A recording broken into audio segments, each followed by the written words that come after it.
S all students very very good evening.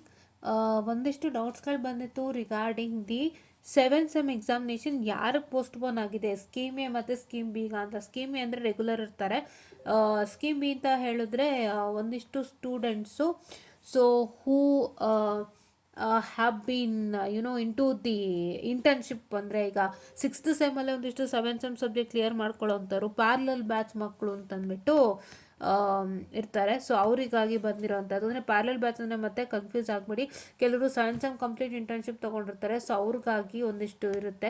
So ಅದು ನನ್ನ ಹೆಸರು ಮರ್ತೋಯ್ತು, ಮತ್ತೆ ಬಾಯಿಗೆ ಬರ್ತಲ್ಲ. ಸೊ ಹಾಗಾಗಿ ಆ ರೀತಿಯಾಗಿ ಒಂದು ವಿಷಯ ಆಗಿರೋವಂಥದ್ದು.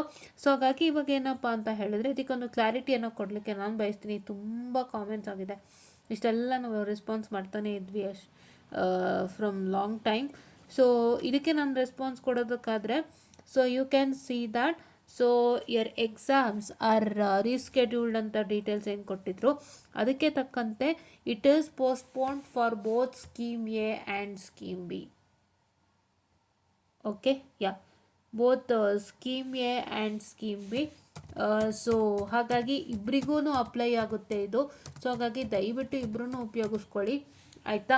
ಸೊ ಯಾರ್ಯಾರೆಲ್ಲ ಈಗ ರೆಗ್ಯುಲರ್ 7th ಸೆಮ್ ಇದ್ದೀರಿ ಮತ್ತು ಯಾರ್ಯಾರೆಲ್ಲ ಇಂಟರ್ನ್ಶಿಪ್ ಒಂದು ವರ್ಷ ತೊಗೊಂಡು ಕೆಲವು 6th ಸೆಮ್ಮಲ್ಲಿ 7th ಸೆಮ್ಮಲ್ಲಿ ಸಬ್ಜೆಕ್ಟ್ಗಳನ್ನ ಕ್ಲಿಯರ್ ಮಾಡ್ಕೊಂಡಿರ್ತೀರಿ, ನಿಮ್ಗೊಂದು ಹೆಸರಿದೆ, ಐ ಡೋಂಟ್ ರಿಮೆಂಬರ್. ಸೊ ಆ ಸ್ಟೂಡೆಂಟ್ಸು ಯಾರಿದ್ರಿ ಸ್ಕೀಮ್ ಬಿ ಮಕ್ಕಳು, ಅವರು ಕೂಡ ಅರ್ಥ ಮಾಡ್ಕೊಳ್ಳಿ. ಎಲ್ಲರಿಗೂ ಪೋಸ್ಟ್ಪೋನ್ ಆಗಿದೆ, ದಯವಿಟ್ಟು ಫಾಲೋಅಪ್ ಮಾಡಿ. ಯಾರು ಕನ್ಫ್ಯೂಷನ್ ಮಾಡ್ಕೋಬೇಡಿ. ಸ್ಕೀಮ್ ಹೇಗೆ ಮಾತ್ರ ನಮಗಲ್ಲ ಅವ್ರಿಗಲ್ಲ ಅಂತಲ್ಲ, ಎಲ್ಲರಿಗೂ ಇಬ್ಬಿಬ್ರಿಗೆ ಹೆಂಗಪ್ಪ ಮಾಡ್ತಾರೆ ನೀವೇ ಯೋಚನೆ ಮಾಡಿ. 2 ಸ್ಕೀಮ್ಗೂ ಸಪ್ರೇಟ್ ಮಾಡೋಕ್ಕಾಗುತ್ತಾ? ಸೇಮ್ ಕ್ವಶನ್ ಪೇಪರ್ ಕೊಡ್ಬೇಕು ತಾನೆ, ಹೆಂಗೆ ಬೇರೆ ಮಾಡ್ಲಿಕ್ಕಾಗುತ್ತಪ್ಪ? ಹೆಂಗೆ ನೀವು ಬೇರೆ ಬೇರೆ ಮಾಡ್ತಾರಪ್ಪ? ಎರಡಕ್ಕೂ ಖಂಡಿತ ಮಾಡೋಕ್ಕಾಗಲ್ಲ. ಸೇಮ್ ಸಿಲೆಬಸ್ಸು ಸೇಮ್ ಕ್ವಶನ್ ಪೇಪರಿಗೆ ಏನಂತ ಹೇಳಿದ್ರೆ ಸೇಮ್ ಕ್ವಶನ್ ಪೇಪರ್ ಕೊಡಬೇಕು, ಅವ್ರು ಮತ್ತೆ ಮಾಡೋಕ್ಕಾಗುತ್ತಾ? That's not possible. Just a logical thinking ಅಷ್ಟೇ. ನಿಮಗೆ ತುಂಬ ಅದೇ ನಾನು ಹೇಳೋದು, ದಯವಿಟ್ಟು ಆದಷ್ಟು don't rely on any resources ಅಂತ.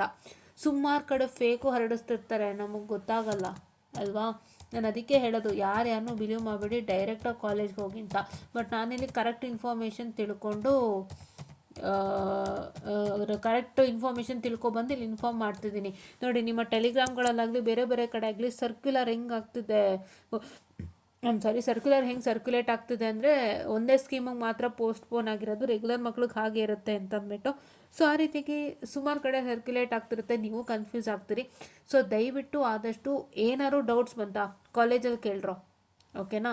ಈ ಫೋಟೋದಲ್ಲಿ ನೋಡಿ ಕರೆಕ್ಟಾಗಿ ಕೊಟ್ಟಿದ್ದಾರೆ, ಕಾಲೇಜಲ್ಲಿ ಕೇಳ್ಕೊಳ್ರೋ ಏನೇ ಡೌಟ್ಸ್ ಇದ್ರು. ಇಲ್ಲ ಅಂತ ಹೇಳಿದರೆ ನಮಗೊಂದು ಮೆಸೇಜ್ ಹಾಕಿ ಸಾಕು, ನಾವು ಕರೆಕ್ಟ್ ಕ್ಲಾರಿಫಿಕೇಷನನ್ನು ಕೊಡ್ತೀವಿ. ನಾವು ಯಾವತ್ತೂ ರಾಂಗ್ ಕ್ಲಾರಿಫಿಕೇಷನ್ ಅಥವಾ ಅಂಡರ್ಸ್ಟ್ಯಾಂಡಿಂಗ್ ಆಗುವಂಥ ಒಂದಷ್ಟು ವಿಷಯಗಳು ಖಂಡಿತ ತಿಳಿಸೋದಿಲ್ಲ. This is what is all for today ಅಂತ ಹೇಳ್ತಾ, ಯಾರೆಲ್ಲ 7th ಸೆಮ್ ಮಕ್ಕಳಿದ್ದೀರಾ ದಯವಿಟ್ಟು ಬೇಗ ಕ್ಲಿಯರಾಗಿ ಅರ್ಥ ಮಾಡ್ಕೊಳ್ಳಿ. 2 ಸ್ಕೀಮ್ಗೆ ಪೋಸ್ಟ್ಪೋನ್ ಆಗಿದೆ. ಲಾಜಿಕಲಾಗಿ ಥಿಂಕ್ ಮಾಡಿ, 2 ಸ್ಕೀಮ್ಗೂ ಸೇಮ್ ಸಿಲೆಬಸ್ ಇರೋದನ್ನ they can provide separate exam for both. That to provide the same question paper and the same this thing for both. Okay, so ಹಾಗಾಗಿ ಅರ್ಥ ಮಾಡ್ಕೊಳ್ಳಿ. ಸೊ ಎಲ್ಲರೂ ಓದ್ಕೊಳ್ಳಿ, ಎಕ್ಸಾಮ್ಗೆ ತುಂಬ ಟೈಮ್ ಸಿಕ್ಕಿದೆ. ಈ ಗ್ಯಾಪಲ್ಲಿ ಹೆಂಗೆ ಮ್ಯಾನೇಜ್ ಮಾಡ್ಕೊತಾರೋ ಅವರು ಗೊತ್ತಿಲ್ಲ, VTನವರು. ಅಂದರೆ ನಿಮಗೆ ಅದರ ಲ್ಯಾಬ್ ಎಕ್ಸಾಮ್ ಇತ್ತು, ಬೇರೆ ಏನೋ ಇತ್ತು ಅಂದರೆ ಈ ಗ್ಯಾಪಲ್ಲಿ ಒಂದಿಷ್ಟು ಮಾಡ್ಕೊತಾರೆ. ಇಲ್ಲ ಖಾಲಿನೇ ಇದೆ ಅಂದರೆ ಕಷ್ಟಪಟ್ಟು ಓದಿ, 3 ಸಬ್ಜೆಕ್ಟ್ ಇರೋದ್ರಿಂದ ಅಂತ ಹೇಳ್ತಾ I just want to do session all and thank you.